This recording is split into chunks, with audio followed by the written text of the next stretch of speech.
बिस्मिल्लाहिर्रहमानिर्रहीम। अस्सलामुअलैकुम। आप देख रहे हैं 1 बाय 1 न्यूज़ HD। खबर शामिल करते हैं। पाकिस्तान मुस्लिम लीग नून के सदर और कायदे हज़ब इख्तलाफ शहबाज शरीफ की साबिक़ सदर रफ़ीक ताड़ की रिहाइशगाह पर आमद। शहबाज शरीफ ने रफ़ीक ताड़ की वफ़ात पर सायरा अफजल ताड़, अता ताड़, बिलाल ताड़ और दीगर अहले खाना से ताज़ियत की। शहबाज शरीफ ने मुल्क कौम, कानून और जमहूरियत के लिए खिदमात पर साबिक़ सदर रफ़ीक ताड़ को ज़बरदस्त खराज अक़ीदत पेश किया। इन्होंने मरहूम रफ़ीक ताड़ के अहले खाना के लिए सब्र जमील की दुआ भी की।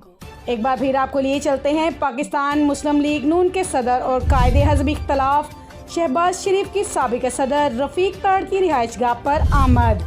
शहबाज शरीफ ने रफ़ीक ताड़ के अहले खाना से ताज़ियत करते हुए रफ़ीक ताड़ को ज़बरदस्त खराज तहसीन पेश किया और मरहूम के अहले खाना के लिए सब्र जमील की दुआ भी की। मज़ीद ऐसी खबरों से बाखबर रहने के लिए देखते रहिएगा चैनल 1 बाय 1 न्यूज़ HD। ताज़ा तरीन अपलोड्स की नोटिफिकेशन हासिल करने के लिए हमारे चैनल को सब्सक्राइब करें और साथ में दिए गए घंटी के निशान को दबाना ना भूलें।